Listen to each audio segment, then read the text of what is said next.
நீர் எனக்கு துணையாய் இருக்கிறீர் ஆண்டவரே, எனக்கு பலனாய் இருக்கிறீர் ஆண்டவரே. நான் உம்மை ஆண்டவரே மகிமைப்படுத்துவேன் ஆண்டவரே. உம்முடைய நாமத்தை நான் உயர்த்துவேன் ஆண்டவரே. உமக்கே நான் மகிமை செலுத்துவேன் ஆண்டவரே. இந்த உலகத்திலே உண்மை என்று எனக்கு யார் உண்டு ஆண்டவரே?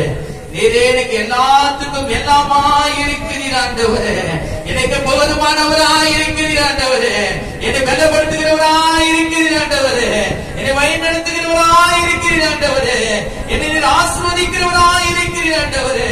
ஆண்டவரே, என்னுடைய கண்கள் உம்மை நோக்கி கொண்டிருக்கிறது ஆண்டவரே. ஆண்டவரே, நோக்கி கொண்டிருக்கிறது ஆண்டவரே. அவரை அவர்கள் நோக்கி பார்த்து பிரகாசம் அடைந்தார்கள். அவர்களுடைய முகங்கள் வெட்கப்படவில்லை. நாங்கள் வெட்கப்பட்டு போகக்கூடாது ஆண்டவரே. நன்மையான எந்த ஈவும் பூரணமான எந்த வரமும் ஜோதிகளின் பிதாவிடத்திலிருந்து வருகிறதே என்று வேற இடத்திலிருந்து வரலப்பா. நாங்கள் நன்மையை காணும்படி ஆண்டவரே ஜீவனை விரும்பும்படி உங்களுடைய சமூகத்தில் நாங்கள் வந்திருக்கிறோம். என்னை காண்பவரும் நீங்க தான், என்னை காப்பவரும் நீங்க தான், என்னை போஷிக்கிறவரும் நீங்க தான், என்னை வழிநடத்துகிறவரும் நீங்க தான், என்னை பலப்படுத்துகிறவரும் நீங்க தான், எனக்கு உதவி செய்கிறவரும் நீங்க தான் என்று விசுவாசித்து நம்பிக்கை உள்ளவர்களாய் அவருடைய சமூகத்தில் நாம் கருத்துடைய அனுதாபத்தை உயர்த்துவோம். ஹல்லேலூயா, ஹல்லேலூயா, ஹல்லேலூயா, ஹல்லேலூயா,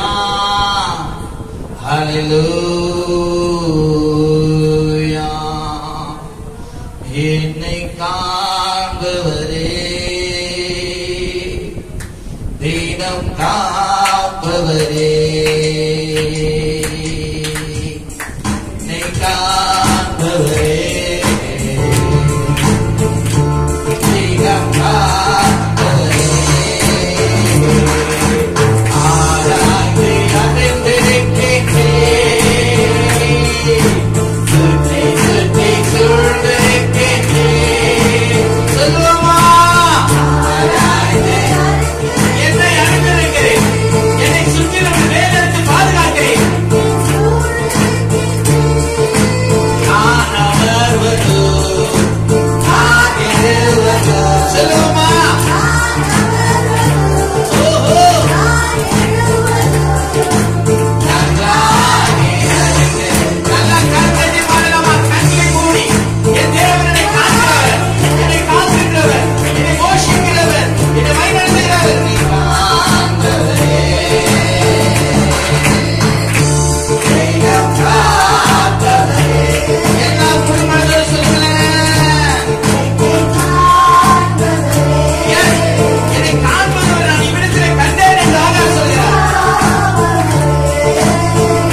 பார்க்கிலோ விசேஷித்தவர்களா உங்களை அவர் மாற்ற வல்லவராக இருக்கிறார். பெரிய ஜனக்கூட்டமா நீங்கள் பெரியவர்கள் என்று சொல்றார். ஹல்லேலூயா. உங்களை காண்பவர்கள் ஆச்சரியப்படுவார். ஹல்லேலூயா. யாவர் என்று சொல்லுகிற இடத்தில் கர்த்தர் உங்களோடு கூட இருந்து அற்புதமாய் அதிசயமாய் உங்களை வழி நடத்தி அவர் பலப்படுத்த வல்லவராக இருக்கிற நல்ல கரத்தை அப்பா அப்படிப்பட்ட ஆண்டவரே சோத்திரம் ஜாதியானவர் விளங்க எங்களுக்கு உதவி செய்யுங்கப்பா. நாங்கள் எந்த காரியத்தை குறித்தும் சந்தேகமே படக்கூடாது. ஆண்டவரே நான் உன்னை ஆசிரித்து உன்னை பெருக பண்ணுவேன் என்று சொன்ன வார்த்தை நிறைவேறும். அல்லேலூயா. எல்லா சாதிகளை காட்டிலும் ஆண்டவர் உங்களை மேன்மையாக வைப்பார். அவர் உங்கள் தலையை உயர்த்துவார். புதிய எண்ணெயினால் அபிஷேகம் பண்ணப்படுவீர்கள். விசேஷமாய் புதிய ஒரு அபிஷேகம் வல்லமை உங்கள் எண்ணெய்கள் ஆலய செய்யும். உங்கள் தலைமையில வந்து அமரும். இதோ அக்கினியை போட வந்து அது இப்பொழுதே பற்றி எரிய கடவுள் என்று சொன்ன வேத வார்த்தை நிறைவேறும். நீகா லாகா சகான்யா தூரானாமா தேவாஷா கலந்தரவா விசுவாசிகளை காத்துங்க. அந்த தேவ அபிஷேகம் எனக்குள்ள வரணும். என்னை ஆளுகை செய்யணும். அப்போதான் எனக்குள்ள காணப்படுகிற எல்லா அசூசியான விசுவாசம் கொண்டு வருகிற எல்லா தந்திரங்களையும் ஒரு முறியடிக்க வல்லவராக இருக்கிறார். ஒன்றும் என்னை மேற்கொள்ளாது. தேவனுடைய அபிஷேகம் என்னோடு கூட இருக்கு. தேவனுடைய ஆவியானவர் என்னை ஆளுகை செய்கிறார். நான் கவலைப்பட மாட்டேன். அவரை என்னை நிறுத்தமும் நடத்துவார். அவர் என்னை பலப்படுத்துவார். அவர் என்னை வெட்கப்படவே விட மாட்டார். ஏனென்றால் நான் அவரை நம்பி இருக்கிறேன். அவர்தான் என் தேவன். அவர்தான் என் ஜீவன். என் ஜீவன் உள்ள மட்டும் அவருடைய சமூகத்தை நான் நிறுத்தவும் தேடுவேன். அவரே எனக்கு ஆதரவாக இருப்பார். அரணாய் இருப்பார். தொட்டையாய் இருப்பார். அவரே எனக்கு எல்லாருக்கும் போதுமானவராய் இருப்பார். அவர் எனக்கு தூரமானவர் அல்ல. இப்படியாவது சமயமாய் பெற்ற எந்த ஜாதியும் அது பாக்கியம் உள்ளது. நீங்களா பாக்கியவான். கர்த்தர் இந்த நாளை உங்களை அப்படிப்பட்ட ஒரு அபிஷேகத்தினால் நிரப்ப போகிறார். நிரப்பம் இருக்கிறார். அல்லேலூயா. நான் சொல்றாரு தாகம் உள்ள உண்மையெல்லாம் தண்ணீரை ஊற்றுன்னு சொல்றாரு. வாஞ்சை உள்ள ஆத்மாவை தான் கர்த்தர் திருப்தி ஆக்குவான்னு சொல்றாரு. ஆனா இயேசு ஒரு வார்த்தை சொல்றாரு, நல்லா கவனிங்க. என்னை விசுவாசிகளுடைய உள்ளத்துல ஜீவ தண்ணீர் புறப்பட்டு ஓடும் என்று சொல்லுகிறார். அவரை யார் விசுவாசிக்கிறீர்களோ, உண்மையாவரை ஆண்டவரை நம்புகிறீர்களோ, அவருடைய உள்ளத்தில் எல்லாம் ஜீவ தண்ணீர் புறப்பட்டு ஓடும். அவருடைய ஆவியானவரையே அப்படி சொல்லியிருக்கிறது என்று நாங்கள் பார்க்கிறோம். ஆவியானவர் நாம் தக்க வைத்துக் கொள்வோம். அவரே நம்ம எல்லா பாவத்திலும் சாபத்திலும் பிசாசுடைய பிடியிலும் உலகத்தில் வருகிற நாச மோசங்களுக்கு நம்மை தப்பிவித்து தேவனுக்கு முன்பாக அவர் நிலைநிறுத்த அவர் நமக்காக வேண்டுதல் செய்கிறவராக இருக்கிறார். பெருமூச்சோடு வேண்டுதல் செய்கிறவராக இருக்கிறார்.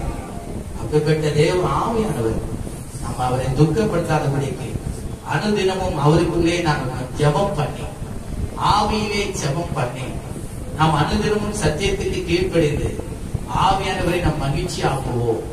அவர் தேவன் நமது சமூகத்திலே நமக்காக பெருமூச்சோடு வேண்டுதல் செய்கிறவராக இருக்கிறார். அதோட அப்படிப்பட்ட ஆவியானவரை இந்த நாளிலே எங்களுக்கு நீ தந்த தயவுக்காக நாங்கள் உங்களுக்கு நன்றி செலுத்துகிறோம். அவரை நாங்கள் ஒரு நாள் துக்கப்படுத்தாதபடிக்கு வாய் பேச்சினாலும் வீர் பேச்சினாலும் அவதூறு பேச்சினாலும் துக்கப்படுத்தாதபடிக்கு எங்களை நாங்கள் காத்துக்கொள்ள எங்களுக்கு கிருபை செய்யுங்க. தொடர்ந்து எங்களை மத்தியில் இடைப்படும் எங்களை துதிகனமாகி வேண்டாம் கேட்டுக்கிறோம். இயேசுவின் நாமத்தின் பிதாவே, ஆமென் ஆமென். நல்லா கறந்துட்டோம். ஹல்லேலூயா ஹல்லேலூயா ஹல்லேலூயா ஹல்லேலூயா. கொஞ்சமா இருக்கிறோம் நம்ம நினைக்கணும். கேளுங்க, நம்மோடு கூட இருக்கிறவர்கள் அநேகம். ஹல்லேலூயா ஹல்லேலூயா. ஒவ்வொருவருக்கும் தேவதூதர்கள் கொடுக்கப்பட்டிருக்கிறார். அவர்களும் அவர்களோடு கூட இருக்கிறார்கள். ஏன்னா தேவதூதர்களுக்கே தெரியாத ரகசியம் நம்ம மத்தியில் ஆண்டவர் வெளிப்பட வல்லவர். ஹல்லேலூயா. அதிலே கேட்க ஆவலுள்ள அவர்களே வந்து நிற்பாங்க.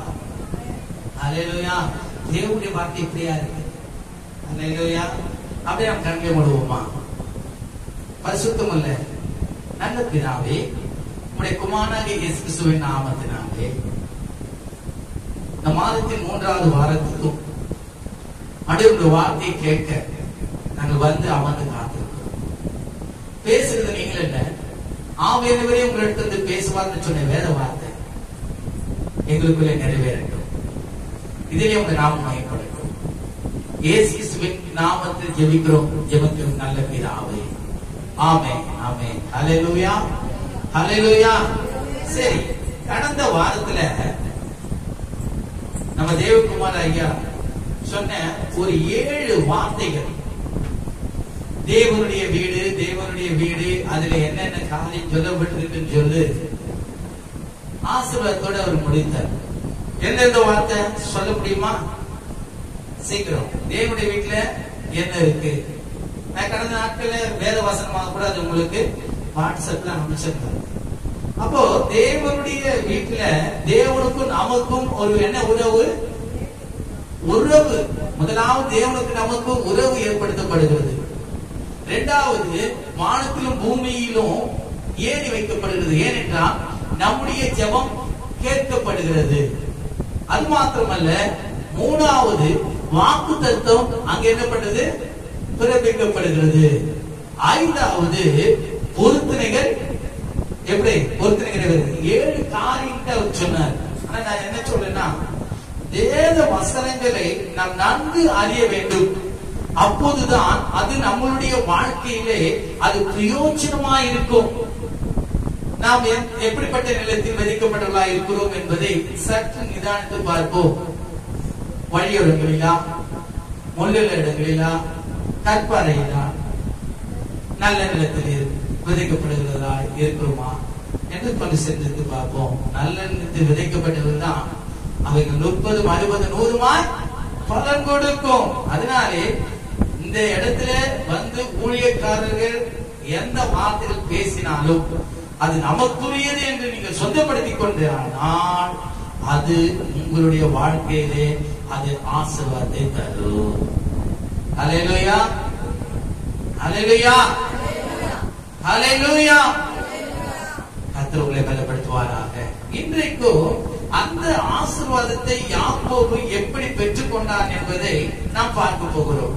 அதே ஆதியாகமம் 28ஆம் அதிகாரம் 1-2 வசனங்களை நாம் வாசிப்போமானால், ஈசாக்கு யாக்கோபை அழைத்து அவனை ஆசீர்வதித்து, நீ கானானுடைய குமார்த்திகளின் பெண் கொள்ளாமல் எழுந்து புறப்பட்டு பதான் ஆறாமல் இருக்கிற உன் தாயினுடைய தகப்பனாகிய பெத்தோருடைய வீட்டுக்கு போய் அவ்விடத்தில் உன் தாயின் சகோதரனாகிய லாபானின் குமார்த்திகளுக்குள் பெண் கொள் என்று அவனுக்கு கட்டளையிட்டான். அல்லேலூயா.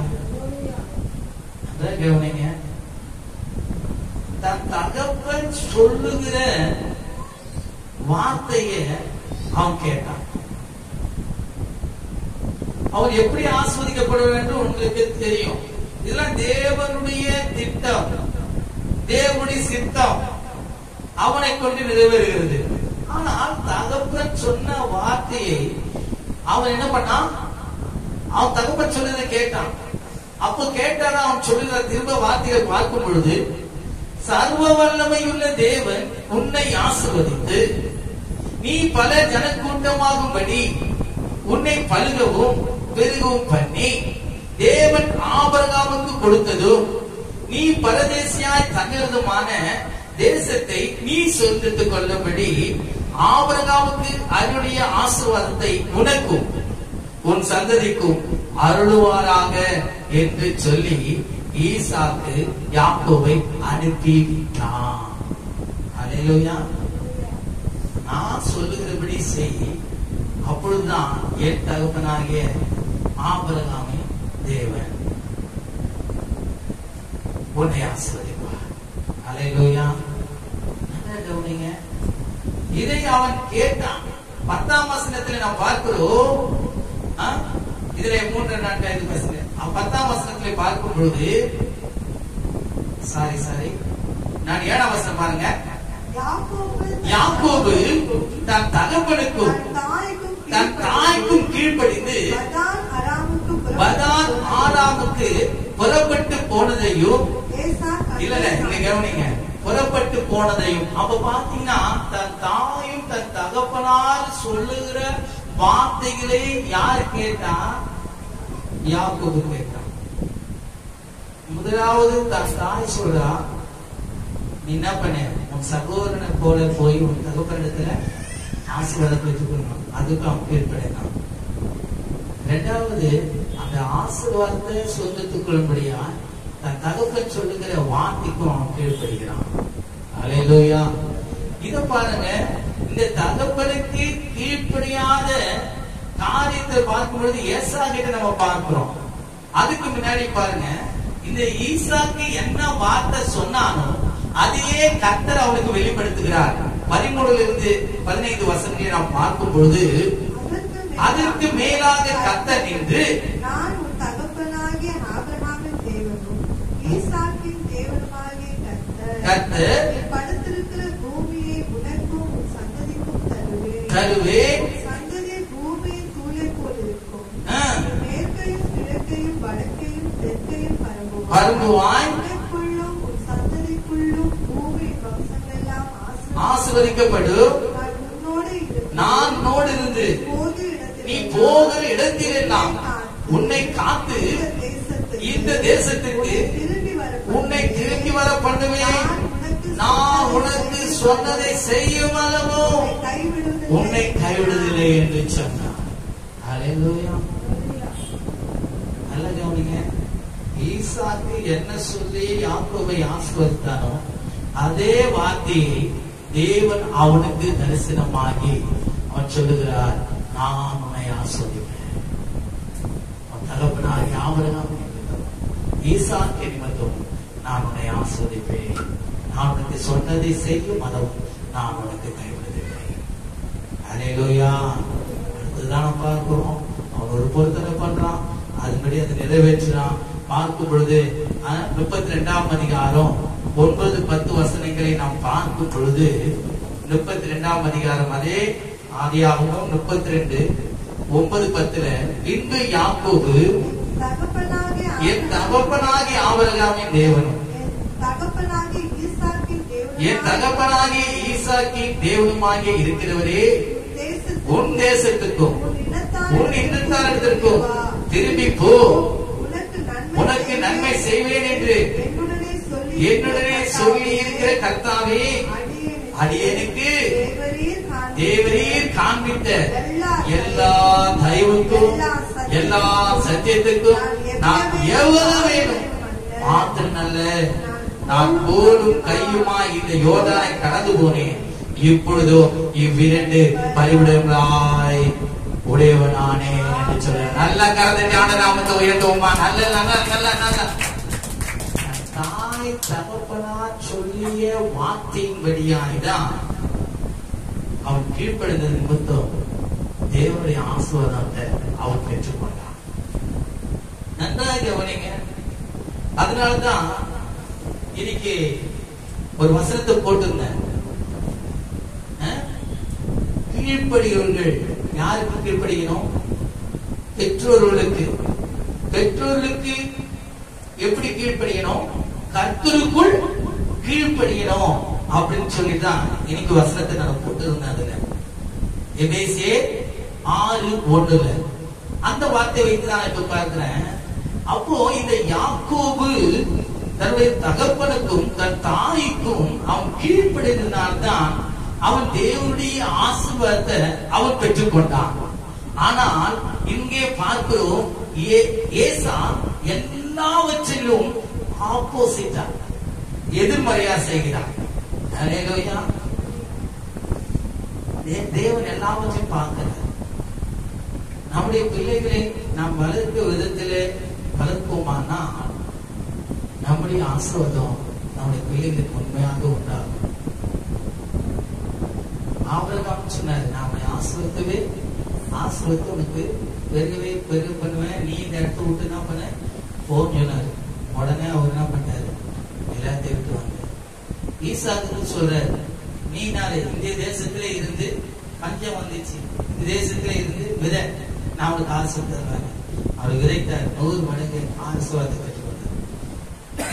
எல்லாமே தேவனுடைய தேவனுக்கு முன்பாக கீழ்ப்படுதல் வந்துட்டார். இங்க ஒரு வித்தியாசமான ஒரு வார்த்தை, தன் தாய்க்கும் தன் தகப்பனுக்கும் கீழ்ப்படுத்த யாக்கோபு கர்த்தர் ஆசீர்வதிக்கிறார். ஆனால் இந்த ஏசாவோ அங்கே நாம் பார்க்கும் பொழுது நல்லா கவனிங்க, அதே ஆதியாகமம் 28ஆம் அதிகாரம் 7ஆம் பகுதியிலே கடைசி வார்த்தையிலே நாம் கண்டு பார்க்கும் பொழுது, யாக்கோபு தன் தகப்பனுக்கும் தன் தாய்க்கும் கீழ்ப்படிந்து பதான் ஆதாமுக்கு புறப்பட்டு போனதை ஏசா கண்டதினாலும், நன்றா கவனிங்க, நம்முடைய ஆசீர்வாதத்தை நம்முடைய சகோதரன் எடுத்துக்கிறானே, தன் தகப்பன் என்ன சொல்றாருன்னு உன்னித்து கவனித்து அதுக்கு ஆப்போசிட்டா இந்த ஏசா நடக்கிறான். கவனிங்க, கண்டதினாலும் கானானியருடைய குமார்த்திகள் தன் தகப்பனாகிய ஈசாக்கின் பார்வைக்கு ஆகாதவர்கள் என்று ஏசா அறிந்ததினாலும், நல்ல கவனிங்க, யாரு மானான்னு சொல்றானோ அவங்களை இவன் என்ன பண்றான், தேடி போறான். அல்லேலூயா. இவன் எப்படி வாக்குத்தத்தத்தின் பிள்ளையா மாறும்? அல்லேலூயா. உண்மையா சொல்றேன், உங்க பிள்ளைகளுக்கு நீங்க நல்ல காரியங்களை சொல்லிக் கொடுங்க, அந்த பிள்ளைங்க ஆசீர்வாதமா இருப்பாங்க, அது உங்களுடைய கண்கள் காணும். அல்லேலூயா. அங்க பாருங்க, அவன் என்ன பண்றான், ஆப்போசிட்டா நடக்கிறான். அது மாத்திரமல்ல, அங்க பாருங்க 9ஆம் வசனம், ஏசா இஸ்மவேல் இடத்துக்கு போய் தனக்கு முன்னிருந்த மனைவிகளும் அன்றி ஆபிரகாமுடைய குமாரனாகிய இஸ்மவேலின் குமார்த்தியும் நேபாத்தியத்தையும் சகோதரிமாகிய மகளாத்தையும் விவாகம் பண்ணினான். எங்கெங்கெல்லாம் தன் தகப்பன் போக கூடாது என்று யாக்கோபை எச்சரித்தானோ அந்த இடத்தெல்லாம் போய் இவன் என்ன பண்ணிட்டான், பெண் கொண்டான். இது நிமித்தம் அவன் தேவனுடைய பார்வையிலே ஆகாதவன் என்று தள்ளப்பட்டான். அதுக்கான தேவனுடைய பிள்ளைகள் நாம் சொல்லுகிற காரியத்தை அவன் பிள்ளைகள் கவனிக்கிறார்கள். அவருடைய நடைக்கு சுத்தமோ என்று நீதிமொழிகள் அழகா சொல்லுவாங்க. இங்க பாருங்க, ஆப்போசிட்டா நடந்ததுனால தேவன் அவரை என்ன பண்றாரு, ஏசாவை நிறுத்திட்டார். 9ஆம் அதிகாரம் ரோமர் 9:12-13 வசனங்களை வாசிப்போமானா 217ஆம் வசனம். உங்களுக்கு நான் சொல்லுகிற வார்த்தையை மேலோடு சொல்லி நான் திரும்ப வசனத்துக்கு நான் வருகிறேன். ரோமர் 9ஆம் அதிகாரம் 12-13 217ஆம் வசனம். சீக்கிரம். மூத்தவன் இளையவனுக்கு ஊழியம் செய்வான் என்று அவளுடனே சொல்லப்பட்டது. அப்படியே யாக்கோபை சிநேகித்து ஏசாவை வெறுத்தேன் என்று எழுதியிருக்கிறது. ஏன்? அவன் தன் தகப்பனுடைய வார்த்தைக்கு முரம்பேடாய் நடந்ததுனாலதான், ஆப்போசிட்டா எதிர்மறையாய் நடந்ததுனால்தான் தேவன் அவனை என்ன பண்ணாரு, வெறுத்துட்டார். தகப்பன் அவனை ஆசிரியர், இருந்தாலும் தேவன் அவனை வெறுக்கிறார்.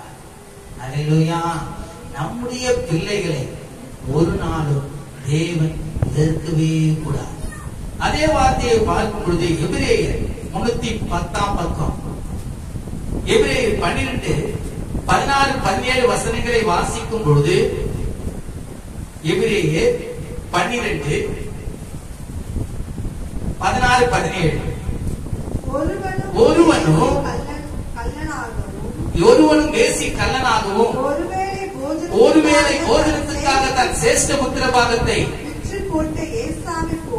விற்று போட்ட ஏசாவை போல சீர் கெட்டவனாகவும் இராதபடிக்கு எச்சரிக்கையாயிருங்கள். ஏனென்றால் பிற்பாடு அவன் ஆசீர்வாதத்தை சுதந்திரத்துக் கொள்ள விரும்பியும் ஆகாதவன் என்று தள்ளப்பட்டதை அறிவீர்கள். அவன் கண்ணீர் விட்டு கவலையோடு தேடியும் மனமாறுதலை காணாமல் போனான். ஹல்லேலூயா. தேவன் அவனை வெறுத்தார். திரும்பவும் அவன் ஆசீர்வாதத்தை எதிர்பார்த்தான். ஆனா அவன் மனம் மாறாமலே போனான். ஹல்லேலூயா. ஏசாவை போல நாம் ஒரு நாளும் இருக்கவே கூடாது. ஹல்லேலூயா. இப்பொழுதும் நாம் தேவனுடைய வார்த்தைக்கு தொடர்ந்து போவோம். எபேசியர் 6ஆம் அதிகாரம். நம்முடைய பிள்ளைகள் நமக்கு கீழ்ப்படியும் போது அவர்கள் ஆசீர்வாதத்தை பெற்றுக் கொள்வார்கள். எபேசியர் 269ஆம் பக்கத்தை நாம் எடுத்துக்கொள்ளும் போது எபேசியர் 6ஆம் அதிகாரம் 1-2 வசனங்களை வாசிக்கும் 1-3 வசனங்களை வாசிக்கும் பொழுது, பிள்ளைகளே உங்களுக்கு பெற்றாருக்கு கர்த்தருக்குள் கீழ்ப்படியுங்கள், இது நியாயம். உனக்கு நன்மை உண்டாயிருப்பதற்கும் பூமியிலே உன் வாழ்நாள் நீடித்திருப்பதற்கும் உன் தகப்பனையும் உன் தாயையும் கனம் பண்ணுவாயாக என்பதே வாக்குத்தத்தம் உள்ள முதலாம் கற்பனையா இருக்கிறது. ஹல்லேலூயா. ஹல்லேலூயா. கீழ்ப்படியாமல் போனால் மனுஷ பார்வையிலும் நாம் பிரியமா இருக்க முடியாது. தேவனுடைய பார்வையிலும் பிரியமானதை செய்ய முடியாது. அவருடைய பிள்ளைகளுடைய ஆசீர்வாதத்தை அவங்க எழுந்து போகாதபடிக்கு நாம் இந்த சிறு பிரயாணத்தில் இருந்தே தேவனுடைய வார்த்தையை நாம் சொல்லி கொடுப்போமானால் அவர்களுக்கு நன்மை உண்டாகும். ஹல்லேலூயா. நம்முடைய பிள்ளைகள் எல்லாம் ஆஸ்வதிக்கப்பட்டிருக்க நம்முடைய கண்கள் கண்டு நம்ம இருதயம் களி கூறணும். ஹல்லேலூயா. ஏனென்றால் நம்ம அநேக சிறு பிள்ளைகளை வைத்திருக்கிறோம், வாலிப பிள்ளைகளை வைத்திருக்கிறோம். பாருங்க, அநேக சிறு பிள்ளைகள் வராது போனதுக்கு தாய் தகப்பனாரே காரணமா போயிருந்தாங்க. அவங்க வரல, நான் என்ன பண்றது? இது மாதிரி உங்க பிள்ளைங்க உங்களை குறித்து சொல்லாதபடிக்கு நீங்கள் எச்சரிக்கையா இருங்க. உங்களுடைய ஆசீர்வாதம் உங்கள் பிள்ளைகள் மேல இறங்கணும். ஆசீர்வாதத்தை இழந்து போயிடாதீங்க, நீங்களே இழந்து போயிடாதீங்க, உங்கள் பிள்ளைகளையும் இழக்க விடாதிருங்க. 277ஆம் பக்கம் கொலோசியர் 3ஆம் அதிகாரம் 20ஆம் வசனத்தை நாம் வாசிக்கும் பொழுது, உங்கள் பெற்றாருக்கு எல்லா காரியத்திலும், அப்படின்னா அர்த்தம் அவன் ஜீவனுள்ள மட்டும் இல்ல, உன் தகப்பன் ஜீவனுள்ள மட்டும், தாய் ஜீவனுள்ள மட்டும், அவர்கள் சொல்லுகிற எல்லா காரியத்திலும் என்ன பண்ணணும்? பிள்ளைகள் கீழ்ப்படியணும். இப்ப பாருங்க, பிள்ளைகள் கொடுத்தா பேசுறாங்க, பிள்ளைங்க உள்ள இருக்காங்க. ஏன்னா வேக்காடு அப்படி. ஓகேங்களா? நீங்க பிள்ளைகளை அப்படியா நடத்துங்க. அவங்க அந்த முதிர் வயதுல என்ன பண்ண மாட்டாங்க, விட மாட்டாங்க. ஏன்னா இப்படி ஆசீர்வாதத்தை யாக்கோபு பெற்றுக்கொண்டான். இந்த ஏசா என்ன பண்ண, பெற்றுக்கொள்ளாமல் போனான். தேவனே அவனை வெறுத்து விட்டார். அவன் தேவனுக்கு பிரியமானதை செய்ய முடியல என்றெல்லாம் அவளுக்கு என்ன பண்ணுங்க, நீங்க சொல்லி கொடுக்கணும். அப்பதான் அவங்க ஆஸ்வதிக்கப்படுவாங்க. நன்மை இன்னது என்று பகுத்தறிகிற ஞானம் அவர்களுக்கு உண்டாக பெற்றோர்கள் அதற்கு நீங்கள் மூல காரணமாக இருக்க வேண்டும். ஹல்லேலூயா. அதனால்தான் அழகா சொல்ற, பிள்ளைகளே உங்கள் பெற்றாருக்கு எல்லா காரியத்திலையும் கீழ்ப்படியுங்க, இது கர்த்தருக்கு பிரியமானது. அது மாத்திரமல்ல, நீதிமொழிகள் 763ஆம் பக்கம், நீதிமொழிகள் 1ஆம் அதிகாரம் 8-9 வசனங்களை நாம் வாசிக்கும் பொழுது, என் மகனே உன் தகப்பன் புத்தியை கேள், உன் தாயின் போதகத்தை தள்ளாதே, அவைகள் உன் சிரசுக்கு அலங்காரமான முடியும், உன் கழுத்துக்கு சரப்பணியுமாயிருக்கும். ஹல்லேலூயா. பிள்ளைகளுடைய ஆசீர்வாதம் தவறா சொல்லிட்டு நினைக்காதீங்க. பெற்றோர்கள் வேற வழி, பிள்ளைகள் வேறு வழி. இப்படி இருந்தா எப்படி குடும்பம் ஆசீர்வாதம்?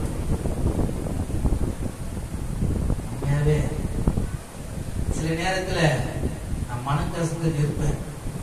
என்ன ஆண்டவரே இப்படி இருக்கிறாங்க, நாம் சரியா போதிக்கலையா, இல்ல அவங்க எந்த விதத்துல கட்டப்பட்டிருக்காங்க, அந்த கட்டுக்கெல்லாம் உடையுங்க அப்படின்னு சொல்லிதான் ஜோம். சென்ற வாரத்துல வந்தவர் ஊழியக்காரர் எல்லா தலை மேல வைத்து அவங்களுக்குள்ள எந்தெந்த காலத்தை அவங்க கட்டுப்பட்டிருக்கிறார்களோ என்று சொல்லி நல்லா விவரிச்சு ஜோம் பண்ணாங்க. ஆனாலும் இந்த நாளிலே அவங்களால வர முடியல. அப்ப அந்த வார்த்தை, தேவன் சொன்ன வார்த்தை அவங்களுக்குள்ள எப்படி நிறைவேறும்? இயேசுவின் நாமத்தில் நிறைவேறும். நான் சொல்றேன், கீழ்ப்படிதல் தான் முக்கியம். கர்த்தர் எதிர்பார்க்கிறார். ஒரு நன்மையை காணணும்னா முதலாவது நாம் என்ன பண்ணோம்? தேவனுடைய கட்டளைகளை கற்பனைகளை கை கொண்டு அதற்கு முக்கியத்துவம் கொடுக்கணும். இயேசு கிறிஸ்துவே சொல்லிட்டார், முதலாவது தேவனுடைய ராஜ்யத்தின் நீதியை தேடி, பிறகுதான் இவரெல்லாம் கூட கொடுக்கப்படும். வார்த்தைக்கு செவிகள் அதெல்லாம் வருது பாருங்க. நம் செவி கொடுக்காத போனோம்னா நமக்கும் ஆசீர்வாதம் இல்ல, நம்முடைய பிள்ளைகளுக்கும் ஆசீர்வாதம் இல்ல. பிள்ளைகள் தரம் கெட்டு போகும்போது நீங்கள அவங்களை பார்த்து கண்ணீர் விடுவதுதான் வேலை. என்ன பண்ண முடியாது. அவங்கதான் சொல்ல குறிப்பிட்ட நாட்கள் இருக்குன்னா பிள்ளைகளை நம்ம நடத்த முடியும். அப்பொழுது அவங்க என்ன பண்ண முடியாது, நடத்த முடியாது. அவங்க நம்மளை நடத்துவதாக காணப்படும். ஜாக்கிரதையா இருப்போம். சரி, அடுத்த காரியங்கள் பார்க்கும் பொழுது நீதிமொழிகள் 8:9 வாசித்தீங்களா? அதே 4ஆம் அதிகாரம் நீதிமொழிகள் 4:1 வசனத்தை வாசிப்போமானால், பிள்ளைகளே நீங்கள் தகப்பன் போதகத்தை கேட்டு புத்தியை அடையும்படி கவனியுங்கள். என்ன சொல்றாருன்னு அதை என்ன பண்ணணும்? பிள்ளைகள் கவனிக்கணும். கவனிச்சாதான் கீழே சொல்லப்பட்ட வார்த்தைகள் எல்லாம் நீங்க பார்க்கிறோம். 4ஆம் வசனத்திலிருந்து அங்க நம்ம பார்க்கிறோம். அவர் எனக்கு போதித்து சொன்னது, உன் இதயம் என் வார்த்தைகளை காத்துக்கொள்ள கடவுது, என் கட்டளைகளை கைக்குள், அப்பொழுது பிழைப்பான், ஞானத்தை சம்பாதி, புத்தியை சம்பாதி, என் வாயின் வார்த்தைகளை மறவாமலும் விட்டு விலகாமலும் இரு. அதை விடாதே, அது உன்னை தற்காக்கும், அது மேல் பிரியமாயிரு, அது உன்னை கொள்ளும். ஞானமே முக்கியம். ஞானத்தை சம்பாதி, எண்ணத்தை சம்பாதித்தாலும் புத்தியை சம்பாதித்துக் கொள். நீ அதை மேன்மைப்படுத்து, அது உன்னை மேன்மைப்படுத்தும். நீ அதை தழுவி கொண்டால் அது உன்னை கனம் பண்ணும். அது உன் தலைக்கு அலங்காரமான முடியை கொடுக்கும். அது மகிமையான கிரீடத்தை உனக்கு சூட்டும். என் மகனே, வார்த்தைகளை ஏற்றுக்கொள், அப்பொழுது உன் ஆயுசின் வருஷங்கள் அதிகமாகும். ஹல்லேலூயா. இன்னும் படிங்க. ஞான மார்க்கத்தை உனக்கு போதித்தேன், செவ்வையான பாதைகளில் உன்னை நடத்தினேன். நீ அவைகளில் நடக்கும் போது உன் நடைகளுக்கு இடுக்கண் உண்டாவதில்லை. நீ அவைகளில் ஓடினாலும் இடர மாட்டாய். புத்திமதியை உறுதியாய் பற்றிக்கொள், அதை விட்டு விடாதே, அதை காத்துக்கொள், அதுவே உனக்கு செய்வன். துன்மார்க்கருடைய பாதையில் நிறைவேசியாதே, தீயோருடைய வழியில் நடவாதே. அதை வெறுத்து விடு, அதில் வழியாய் போகாதே, அதை விட்டு விலகி கடந்து போ. ஆமென். கொள்ளாதவர்கள் கூட்டத்தை நாம் அறியேன் என்று தாவீது. எப்படி கீழ்ப்படுகிறாயோ அப்படியா உன் சாலமோனும் என் வார்த்தைக்கு கட்டளைக்கு கீழ்ப்படுத்தா, நான் அவனோடு கூட இருப்பேன். அவன் வாக்குக்கு சொன்னதெல்லாம் ஒரு நாள் வீணுவதாக போகாது. அவன் கற்பனைகளை விட்டு வெளியே போனான். அந்த திருவை என்ன பண்ணாச்சு? அல்லேலூயா. நமக்கும் நம்ம பிள்ளைகளுக்குள்ள உறவு நாளுக்கு நாள் பலப்படும். ஏன்னா நம்ம பிள்ளைகள் ஆசீர்வதிக்கப்படணும். ரோமர் 1ஆம் அதிகாரம் 208ஆம் பக்கம், புதிய பாட்டுல 208ஆம் பக்கம். நான் வேதத்தை வாசித்து கொண்டே போறேன். நீங்கள் அதை கவனித்து கேட்பீர்கள், ஆனால் அந்த வார்த்தை உங்களுக்கு பிரயோஜனமா இருக்கும்.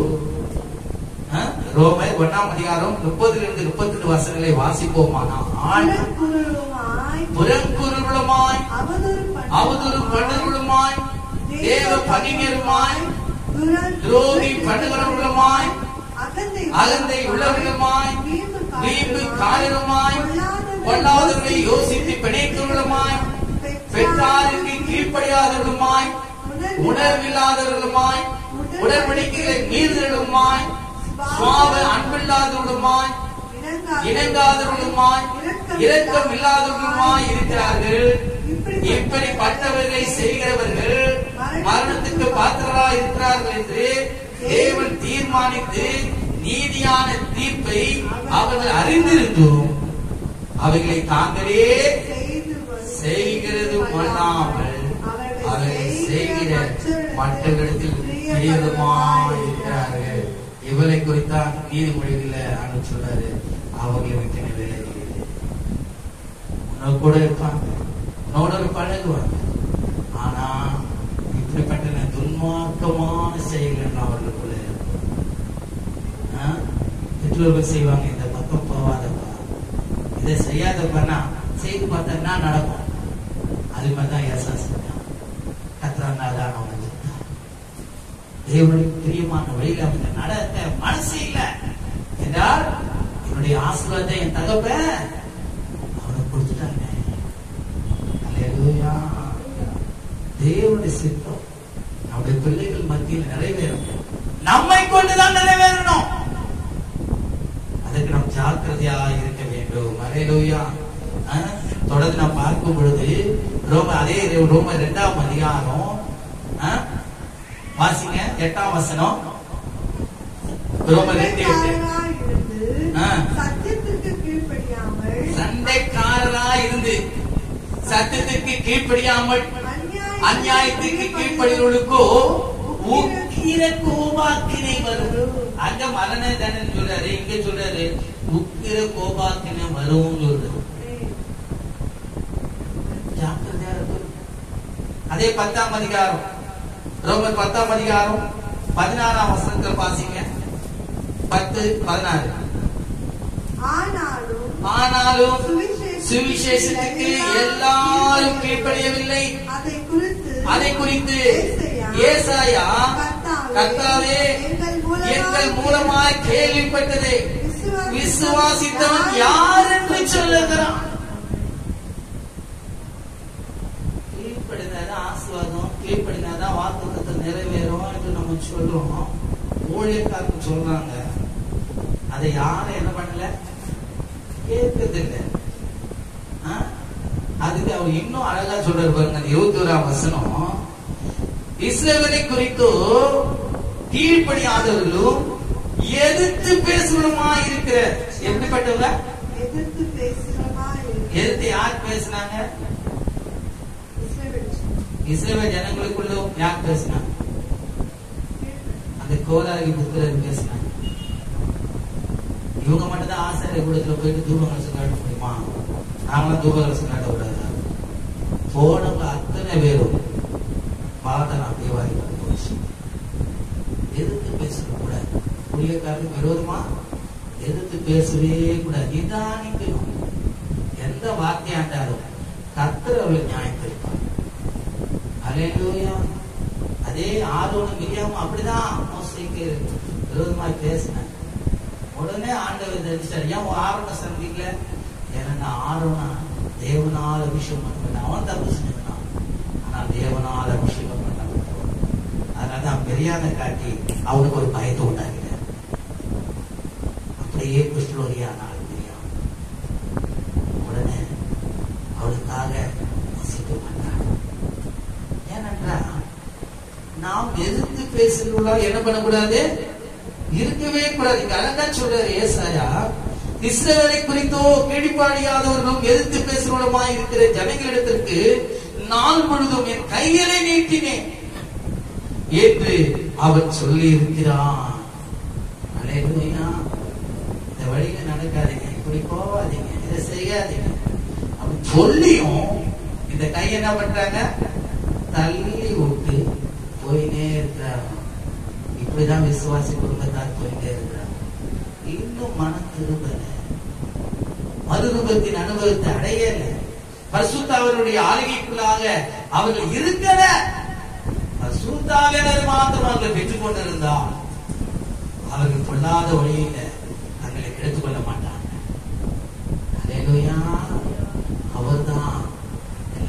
எல்லாவற்றையும் நமக்கு போதித்து நடத்துகிறவர். அருமையானவருடைய பிள்ளைகளை நாம் எப்படி நம்ம பிள்ளைகளை நடத்துகிறோம் சற்று சிந்தித்து பாருங்க. அதே 13ஆம் அதிகாரம் 4-5 வசனங்களை வாசிக்கும் பொழுது, உனக்கு நன்மை உண்டாகும் பொருட்டு அவன் ஊழியக்காரனாய் இருக்கிறான். தேவ ஊழியக்காரனாய் இருக்கிறான். அவன் தேவ ஊழியக்காரனாய் இருக்கிறான். நீ தீமை செய்தால் பயந்து பட்டயத்தை அவன் விருதாவாய் பிடித்திருக்கவில்லை. தீமை செய்கிறவன் மேல் கோபாக்கினை வரப்பண்ணும்படி அவன் நீதியை செலுத்துகிற தேவ ஊழியக்காரனாய் இருக்கிறானே. ஆகையால் நீங்கள் கோபாக்கி நிமித்தம் மாத்திரமல்ல, மனசாட்சி நிமித்தம் கீழ்ப்படிய வேண்டும். அல்லேலூயா. எல்லாருக்குள்ளும் மனசாட்சி ஒன்று இருக்கு. அது நிமித்தமாவது நாம் கீழ்ப்படிவர்களாய் காணப்பட வேண்டும். 246ஆம் பக்கம் 2 கொரிந்தியர் 2:9. 2 கொரிந்தியர் 2:9 வாசிப்போமா? நீங்கள் எல்லாவற்றிலும் கீழ்ப்படிந்திருக்கிறீர்களோ என்று உங்களை சோதித்தறியும்படி இப்படி எழுதினேன்.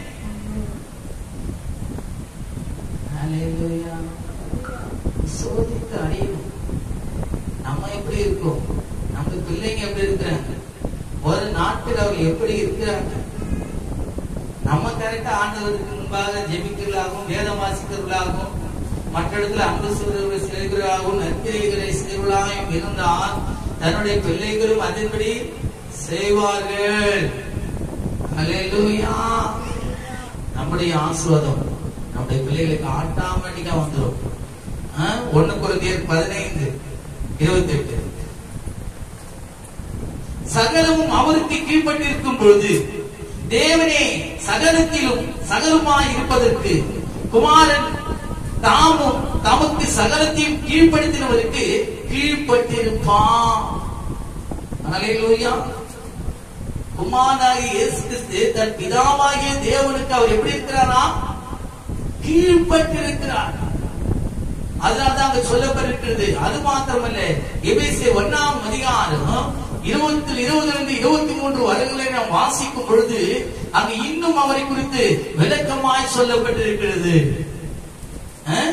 எல்லா துறைத்தரங்களுக்கும் அதிகாரத்துக்கும் வல்லமைக்கும் கர்த்தத்துவக்கும் இம்மையில் மாத்திரம் அல்ல மறுமையிலும் பேர் பெற்றிருக்கும் எல்லா நாமத்திற்கு மேலாய் அவர் உயர்ந்திருக்கத்தக்கதாக அவரை உன்னதங்களில் தம்முடைய வலது பாதத்தில் உட்கார்படி செய்து எல்லாவற்றையும் அவருடைய பாதங்களுக்கு கீழ்ப்படுத்தி எல்லாவற்றிலும் நிரப்புகளுடைய நிறைவாகிய சரீரமான சபைக்கு அவரை எல்லாவற்றுக்கும் மேலான தலையாய் தந்திருக்கிறார்.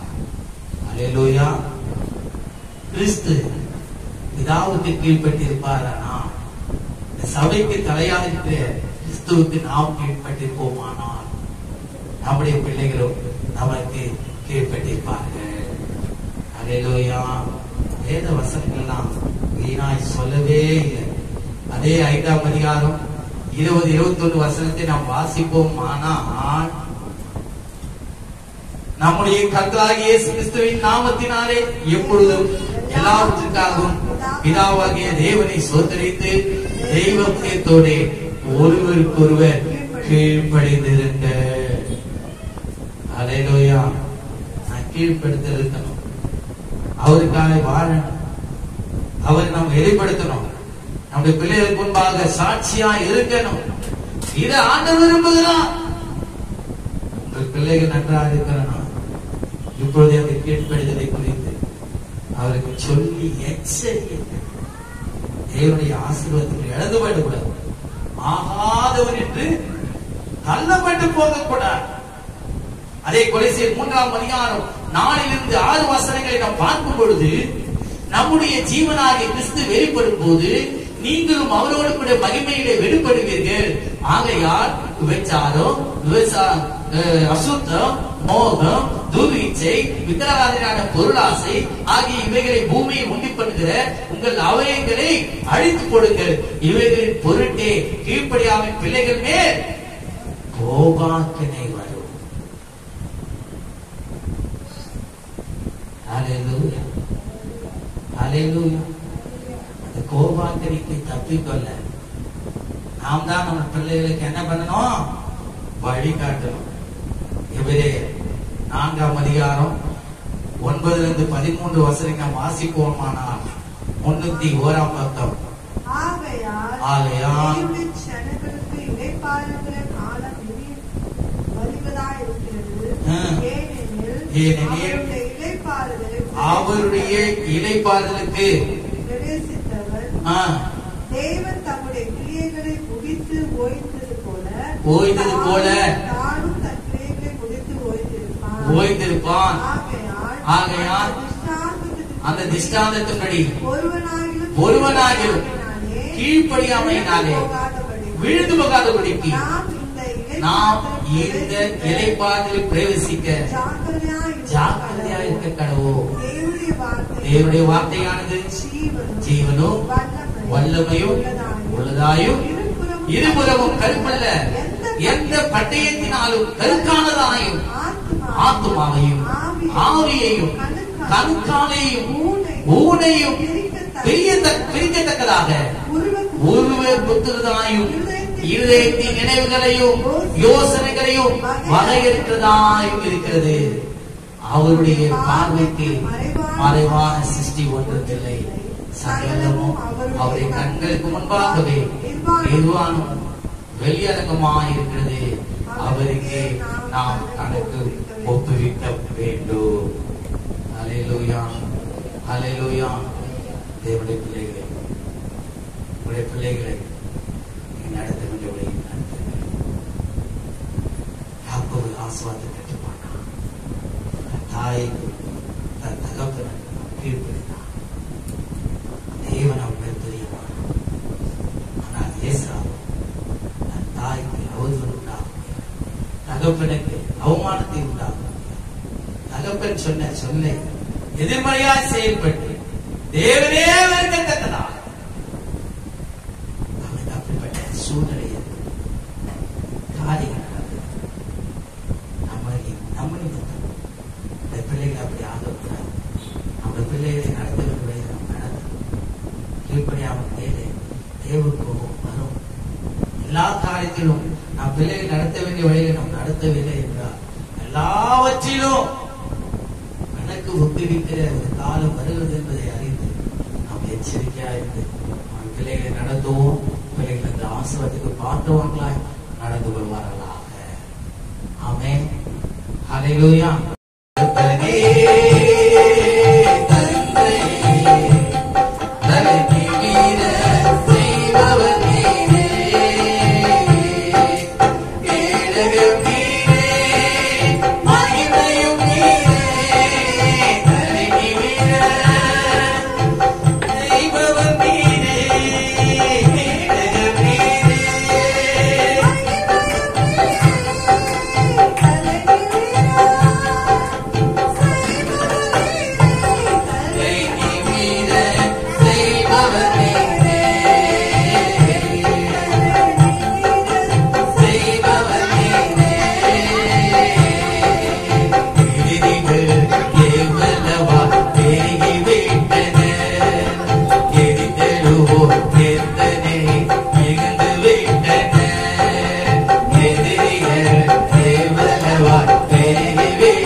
இந்த வார்த்தைகள் நிமித்தம் நாங்களும் எங்கள் பிள்ளைகளும் எச்சரிக்கை பெற்று ஆண்டவரே பிள்ளைகளுடைய ஆசீர்வாதத்தை எங்கள் காணத்தக்கதான் ஆண்டவரே அதன்படி வார்த்தைப்படி நடக்கத்தக்கதான் எங்களுக்கு கிருபை செய்யுங்கப்பா.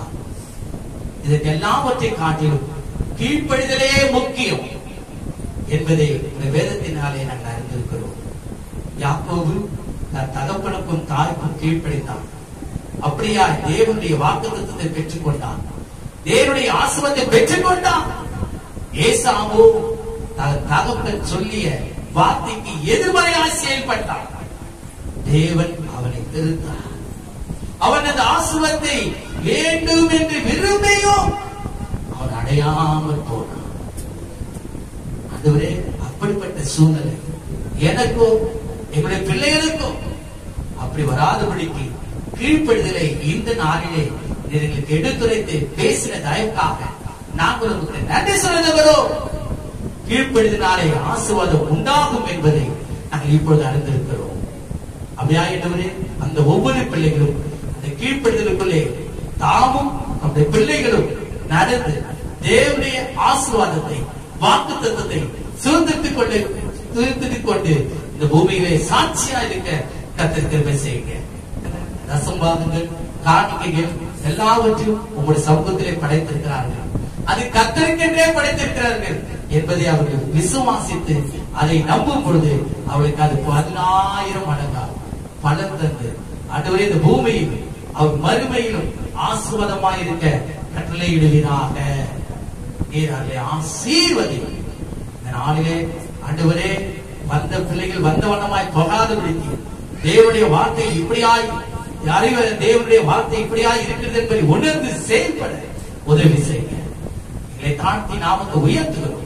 இயேசு கிறிஸ்துவின் நாமத்தை ஜெபித்து ஜெயமளிக்கிறோம் எங்க நல்ல பிதாவே, ஆமென். நாம் யாரும் சேர்ந்து சொல்லுவோம், என் ஆத்துமாவே கர்த்தரை ஸ்தோத்திரி, என் உள்ளமே பரிசுத்த நாமத்தை ஸ்தோத்திரி, என் ஆத்துமாவே கர்த்தரை ஸ்தோத்திரி, கர்த்தர் செய்த சகல உபகாரங்களை மறவாதே.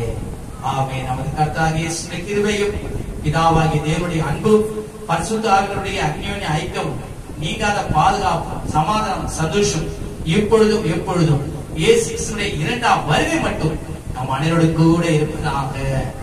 ஆமென். ஹல்லேலூயா, ஹல்லேலூயா, ஹல்லேலூயா.